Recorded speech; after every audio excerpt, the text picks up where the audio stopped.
Right, welcome to the Pursuit of Truth. I've managed to make 10 of these now. I thought I was going to struggle to make like a few, let alone 10. But I'm sure that I'm rambling on about the same things. I'm sure it's not very coherent either, but hopefully there is something in there, in my exploration to find the truth. So a few things that I thought I'd talk about today.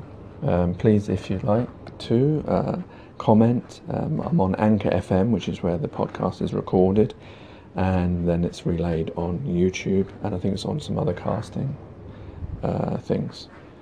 But mainly I check Anchor FM and YouTube, so that's an easy way to comment if you wish to comment. If you want to find it on YouTube, it's under John Doyle Poems, and on Anchor FM it's under the English Poet with hyphens in between. So the thing I was thinking about, I've already crossed over. I've already talked about previously, which is the idea of that, the one bugging thing that stops me from wholeheartedly believing in these things. Because I suppose I would say, I don't really like to say where I am, whether I am on the fence or whether I am believing one way or the other. I think I could say that I don't believe,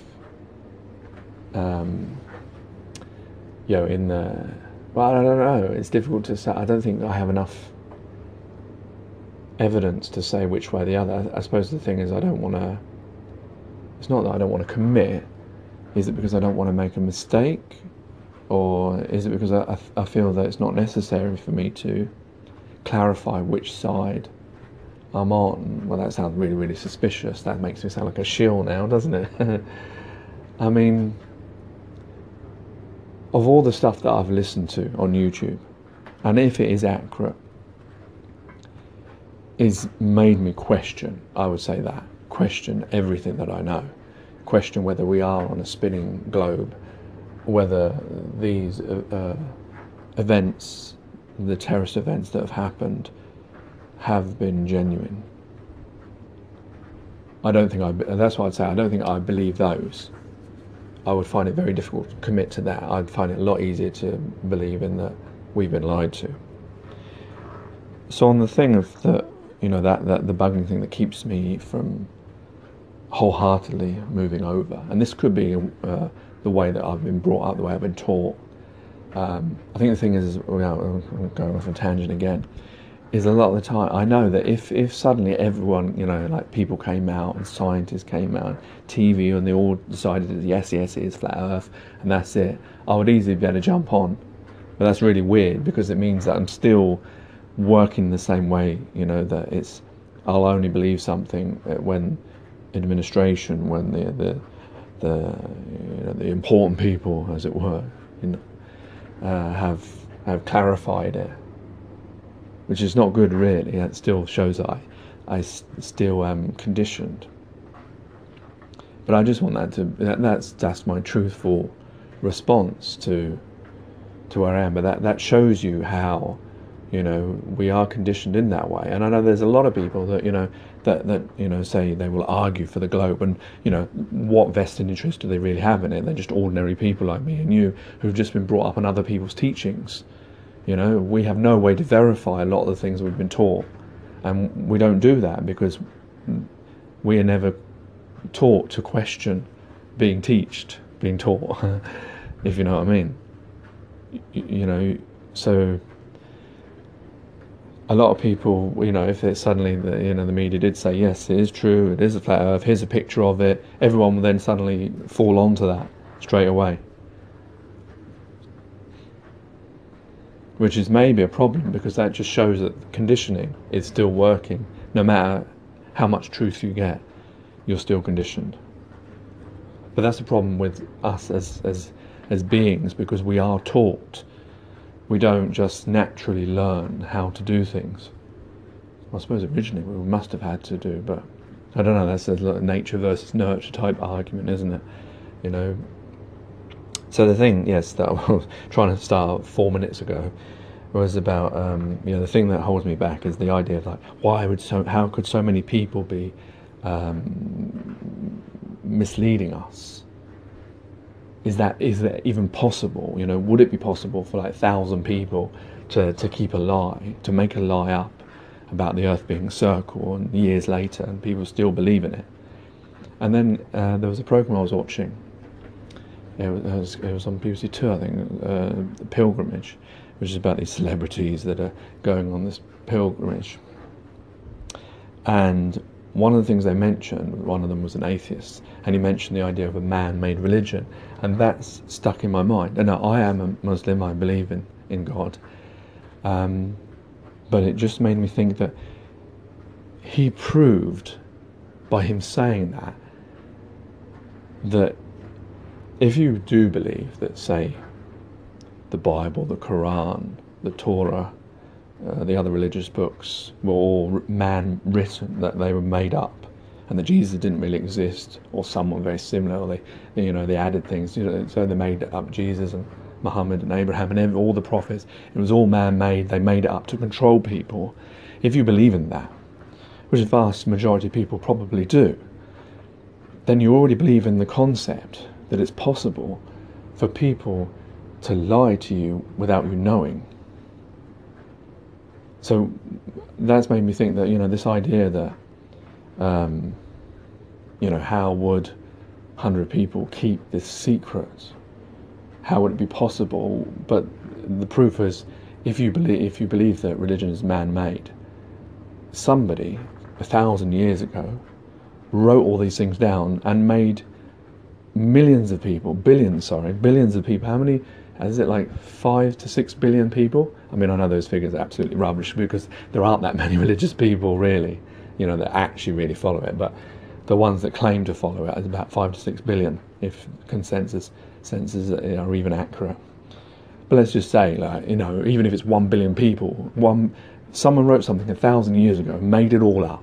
And I'm saying, this is not me saying that, I'm saying that if that's the case, I'm not saying I believe that. What I'm saying is that if you think about it that way, if that is true, somebody wrote all this stuff up, made it all up, and has made countless billions who have lived and died believe in these stories and follow them to the letter, taught them how to do things, morals and etc., and what to do and to go to church and all these things. Complete institutions, governments that base their laws upon these false teachings, if you believe in that way. So that shows you that it is possible for man to create a lie and billions of people to follow it without question.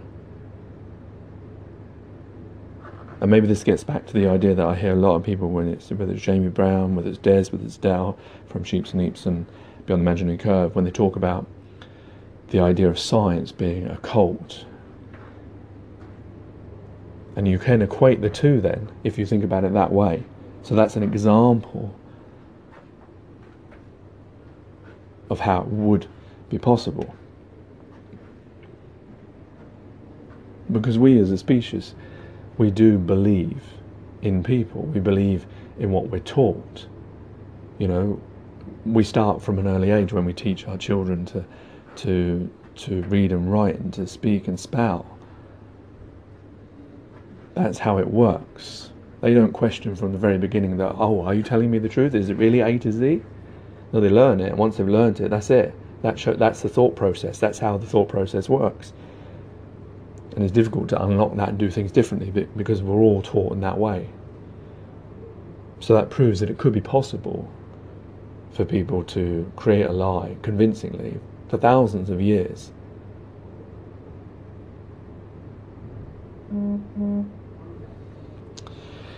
So the other thing is that I've noticed over a long time, and I'm sure I've mentioned this in many of my poems and things, in epic stories, and epic poems, is the idea of the news, and how the news always seems to report the same thing. Sometimes you can flick between channels. You can flick between BBC News, Sky News, ITV News, Channel 4 News, whatever, CNN. Doesn't sometimes even matter what country you're in. But especially like in your own country, you can flick through between the news, and they almost seem to be reporting in the same order, the same stories. Now, how is that possible? How is it possible different television networks can be reporting the same stories Is that the only news that are happening? I mean, news is happening all over the place. Thousands of different things are happening. Who sets the agenda of like, oh, today we're going to talk about obesity because there's some report come out. So that report's gone to all the different networks and they've all decided to go on it. There is, I know, like there's Reuters, which supplies news to news agencies, but I don't know how much they supply, whether it's just like incoming stories. Is that why all of them have the same news outline, almost sometimes even word for word? So maybe they actually supply the copy for the presenters to read out. But you would have thought BBC or Sky News, they would want to, wouldn't want to just copy that. It seems a bit like easy, like it's not your own production. You're making someone else's production, really. But you've got to question that, because the thing is, you don't think about it, you just watch it and yeah, we all know that if you change the channels and news, it's the same type of thing, and sometimes it's slightly different order, but it tends to be the same stories. Even on the newspapers, the same stories, they have different, maybe page 1 will be on page 2 or whatever, but the same, if you look at you've detailed the content, I'm sure they actually have the same amount of, almost similar amount of stories, except for maybe where they're reviewing things and their own pieces by their own journalists. But the main stories will all, you could tick box them off. Isn't that weird? Doesn't that seem like a construct at the end? I mean, like, if I was a journalist and doing a story, why would I have the same? Surely each person should find different things. Road accidents happening all the time. Obviously terrorist events. Obviously, I expect everyone to follow those things. But things like obesity, report, or the NHS or whatever. Why is it they all do it at the same time? Probably a lot of people think they're just copying each other, but it's not that.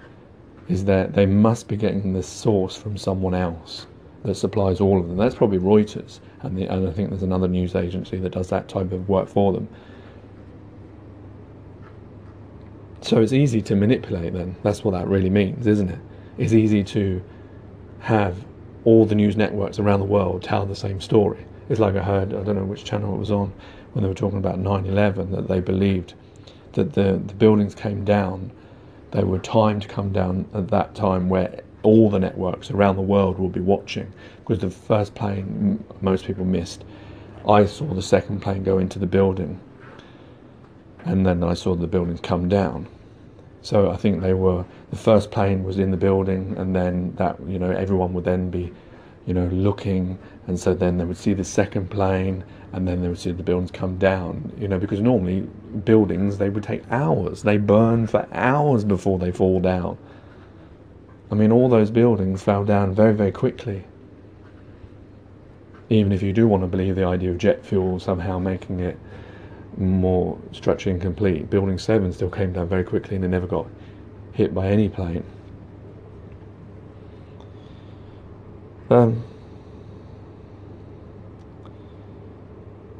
So the next thing I want to talk about was the false flags, the terrorist events. The thing that I'm never quite sure on, because I watched lots of videos by Jim Fetzer, who does a lot about Sandy Hook, and Ollie Damagard, who's done lots of different analysis of different terrorist events around the world. He's a very good. If you watch enough of his videos, you see patterns of things that seem to happen and things you can't quite explain. And the argument that people often say is, are they real or are they fake? Do people really die or don't they? I mean, personally, I think people do die. Maybe not everyone, but I think some people do die. I've got no reason to not believe that. The only thing is, like, obviously I've never been to a funeral, but you do sometimes see the funerals of these people. But I mean, that doesn't really mean anything. If you wanted to hide something up, you could easily fake that. I mean, if there was really a government plan, it's possible. But I'm thinking of which is easier for a government. Is it easier to have someone come in and kill people, or is it easier to either employ people or use already dead people, or I don't know. To me, the way of looking at it is which is easier. I think it would be easier to actually kill real people, and then you could have crisis actors that would come along, and because the people they interview tend to, have you can hear the agenda in their narrative, and those ones, yes, you could understand that they want to plant those people so that the media gets the right story out quickly. But I think actual people do die because it's easier, isn't it? It's easier. I mean, if you don't care, like governments send people to fight needless wars all the time, and they know they're going to die. So I don't think governments or whoever is doing these things has a problem with people being killed. I don't think so. I don't think, if that was the case, if they cared about people being killed, they would care about the homeless, they would care about all the people that don't have houses, all the people that die of unnecessary illnesses and diseases. Even in this country, when the NHS, they won't supply certain drugs because they're too expensive. People, money comes above people, and so does power. So I don't think they would.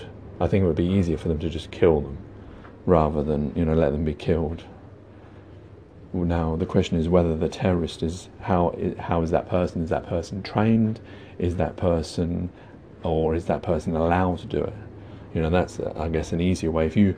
We know that governments are always tracking terrorists and seeing what they're doing. I suppose if because some people think that the terrorists are CIA agents or agents that are told to do these things, or and then cut a break, because then they go to prison or they get killed, you never see them, and maybe they just get face changes or whatever. I think the easiest way out of that is that we know that the government is monitoring terrorists all the time.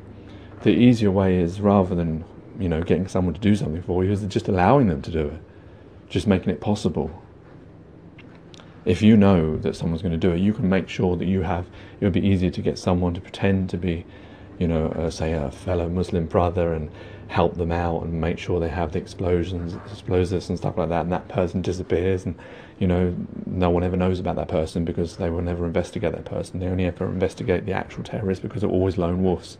It would just be easier to let them do what they're going to do because you're monitoring it. They know, if they know that Abdul Harim, he's going to do this, they've got the evidence, they've seen his WhatsApp, they've seen his planning it. Okay, so now all they have to do is arrange whatever they need to arrange, make the story, get the people in place, and just let it happen. That'd be much easier than converting people or using agents and stuff like that. And so the last thing I wanted to talk about is the nerve agent issue with Russia, which I did mention previously before. And that is the way governments act. And it shows you everything about what we need to know about how we can't trust people in power. I mean, if you ever watch politicians, how they argue, you can see that they don't care. We all know that they claim for expenses. We all know that they fall asleep in the chambers. We all know that they don't turn up for certain meetings and this, that and the other. And we all know they always have an argument for something. They always, like even Grenfell, I mean, that was, how many weeks did Theresa May say that before people would be housed again? It was, everyone knew when she said that number, 3 weeks or 3 months, whatever it was. No, anyone who's worked with the council knows that they don't work that quickly. And it's now, how many? Is it a year now since? And there's still people in hotels. But the thing is with the nerve agent thing, it's like if this event really happened, yeah, and Russia did do this same. Well, actually, you don't need even to think about that. Let's just say the event happened. We don't know who did it.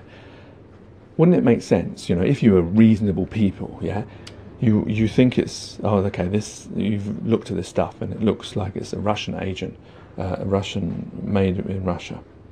It's got a made in Russia sticker on it. And then you would then you give it to the Russians to have a look. You would test it. What do you think? Wouldn't that be reasonable? I think that would be a reasonable, adult way of dealing with something. Yeah, you work together in a polite way. I mean, that would make me see, oh yeah, look, these people, they're really respectful, they're really taking their job seriously. But no, instead, what they do is they go around saying, Russia, Russia, Russia. You get Boris saying, oh yeah, it's like the Hitler Olympics, and Putin's this, Putin's that, the Donald Trump style of politics. They don't take it seriously at all. They act like children. You only got to see, you know, when they're in Parliament, how they act, how they argue with each other, and they say, no, this is tradition, this is the way it is. But